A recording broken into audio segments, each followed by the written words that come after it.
Y damos la bienvenida y paso a nuestro siguiente ponente, que es Jorge Jenkins, gerente de desarrollo de negocios en BCP.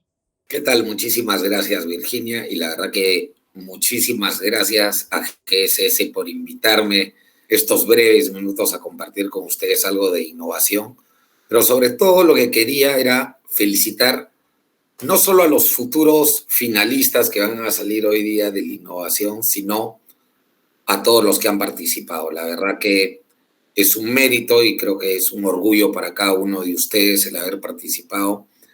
Y así no ganen o no sean finalistas, por favor, sigan participando, que en la innovación hay mucho de perseverancia, insistencia, ponerle sudor.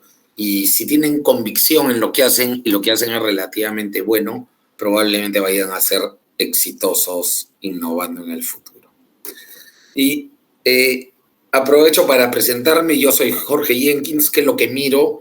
Básicamente soy el flamante gerente de todo lo que es el área de desarrollo de nuevos negocios. No solo veo nuevos negocios, sino el área es nueva, literalmente. La creamos en septiembre.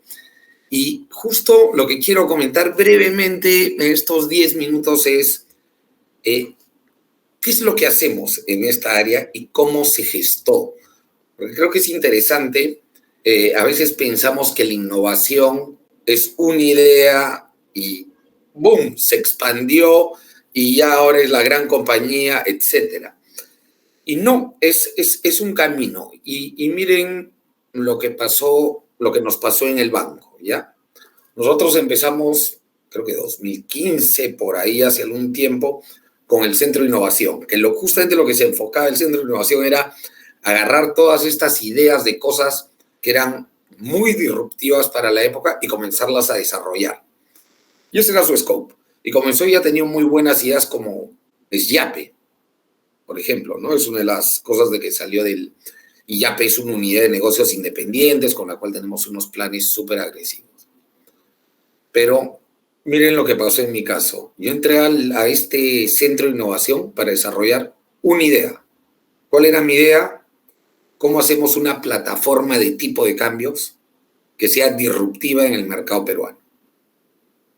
Y yo era gran gerente de PYME, todo lo que era PYME en el banco, un montón de empleados a mi cargo, etc. Me dijeron, ¿no quieres ver esto de disrupción de cambios? Ok, parece interesante. ¿Quién es el equipo? Tú. ¿Y quién más? Bueno, te podemos dar un practicante. Entonces comenzamos 2 personas en el SIX trabajando esta idea. Y creo que eso es lo bonito, porque esto lo voy a separar quizá vamos a ver, en 4 etapas de que son fundamentales, yo creo, cuando uno comienza un camino de disrupción. 1 es la etapa de ideación. Acá, ¿qué es lo que importa?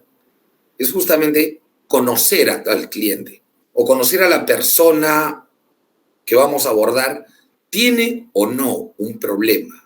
Oye, ¿hay algo que hoy día le pasa o le sucede a ese cliente que se podría hacer de una manera diferente? Sí, no.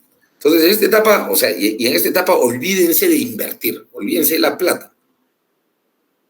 En esta etapa son más que nada ustedes y alguien más pensando, métanse en el cliente. Yo, por ejemplo, en este tipo de cambios, ¿dónde creen que recurrí?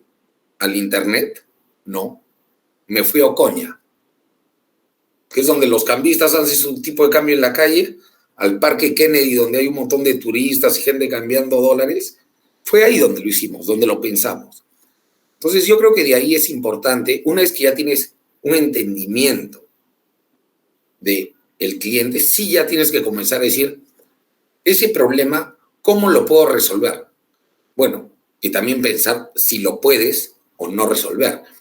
Y ahí creo que es fundamental lo que se llamaría crear hipótesis.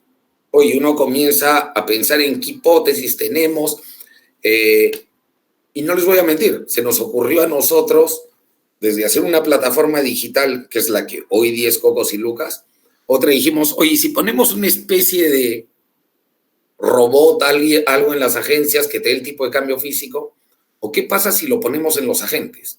¿O qué pasa si? Entonces, se nos ocurrió una etapa, una serie de hipótesis, que es muy interesante ese momento, porque tú tienes que enamorar del problema, no te tienes que enamorar de la solución. O sea, si tú ya crees que tu solución es la correcta, la primera, mira, tienes que estar muy seguro de lo que haces para que efectivamente esa sea la solución. Entonces, al inicio tenga estas ideas y prototipa. Prototipa en baja fidelidad, en barato. O sea, nosotros probamos cartones, muestritas en celular, hay unos programas baratos que te dan los mockups que se dicen. Prueba tus conceptos y de esa manera vas a poder probar barato. Porque todavía no estás en etapa, en verdad, de gastar o de arriesgar una parte importante de tu escaso, exiguo y reducido capital en esta etapa. Guárdate la pólvora para después. Una vez que descartaste las hipótesis y que dices, oye, esta es la hipótesis, el mejor mock-up que sirve para solventar, digamos, el problema del cliente, recién ahí comienza. Y comienza en una siguiente etapa que seguramente todo el mundo la conoce, y no sé si es parte justamente de lo que dan de premio acá en este evento, que es el MVP. Es etapa clave. Tu Minimum Viable Product. Entonces, ahí ya tu foco sí ya tiene que ser cómo debería ser un producto, no como va a ser al final de acá 20 años. Cómo va a ser al inicio, pero sí con un pensamiento mucho que te diga, ¿aporta o no aporta valor? Esto cuando salga al mercado, sí va a aportar valor, bacán. Recién ahí comienza a gastar. Y probablemente si eres entrepreneur no vas a tener ningún sol. Yo lo que digo, conseguir capital, el capital es tonto, en verdad, ¿no? El problema es que la gente que lo administra es muy inteligente. Entonces ahí ya vas a tener que buscar, hacer un plan, cómo hacer tu business plan, cómo planeas abordarlo, etcétera, para comenzar a levantar capital. Pero una vez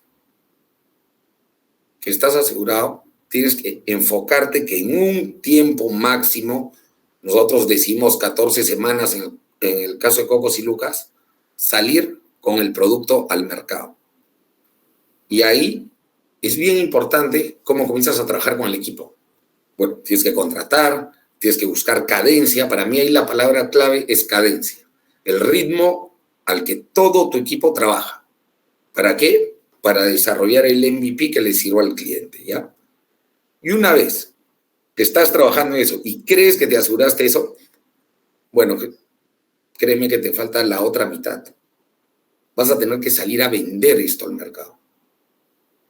Tú no te puedes preocupar de salir a vender el día que lo acabaste. Porque vas a tener el producto parado, pagando a un equipo y no generando un sol de ingreso de cualquier cosa que te hayas planteado como éxito. Entonces, desde la mitad tienes que buscar cómo y por dónde voy a vender este producto. Si salas tu prueba Friends and Family, asegúrate que no es horrible tu producto, pero es que te aseguras, sal a vender. Y ahí tienes que comenzar en vender. No pienses tanto, a veces nos enamoramos, si al producto le ponemos esta funcionalidad va a ser mucho mejor. Es un serio problema, es cómo vas a llegar a tu cliente, cómo vas a hablarle a tu cliente, cómo vas a hacer para que ese futuro cliente que no tiene idea quién eres, llegue a tu producto y se enamore de tu producto o solución. Entonces, así salimos en Cocos y Lucas y un poco making the long story short es, creo que el primer mes hicimos de volumen de tipo de cambio $700,000. Hoy en día, mi volumen de tipo de cambio 2 años y pico después es casi 100 millones de dólares por mes versus 700,000. Es decir, hemos sido capaces de crecer 100 veces a lo que nos iniciamos. Y ahora lo que queremos es, la pregunta ya no es 100, es cómo llego a 200. Entonces ya resuelves otras preguntas. Pero yo les conté, al inicio eran 2 personas. Hoy en día Cocos y Lucas creo que tiene 30 y pico, más o menos, el equipo somos como 30 personas, y ya estamos pensando cuál es la siguiente innovación que nos va a poner por encima del mercado. O sea, ¿cuál es la siguiente cosa? Y finalmente era lo que les decía, yo comencé con esto y como banco dijimos, esto ha crecido mucho. Pero hay otros negocios, proyectos que están creciendo. Entonces creamos el área de desarrollo de nuevos negocios, donde obviamente está Cuotéalo, que ya Cocos y Lucas, está Cuotéalo, que es un BNPL. Tengo 2 proyectos que me encantaría que sean un éxito, pero todavía no les puedo contar de qué son, porque son secretos en este momento, pero si yo veo mi camino como emprendedor en los últimos 3 años, pasé de tener 2 personas y una idea a tener, hoy día seremos como 70 personas y 4 proyectos, 4 empresas que quiero que sean exitosas en el mercado peruano y, ¿por qué no?, en Latinoamérica y en otros lados, ¿no? Entonces, sueñen en grande, piensen en chico y trabajen todo el día, la verdad. Eso es. Muchísimas gracias por esas palabras tan interesantes.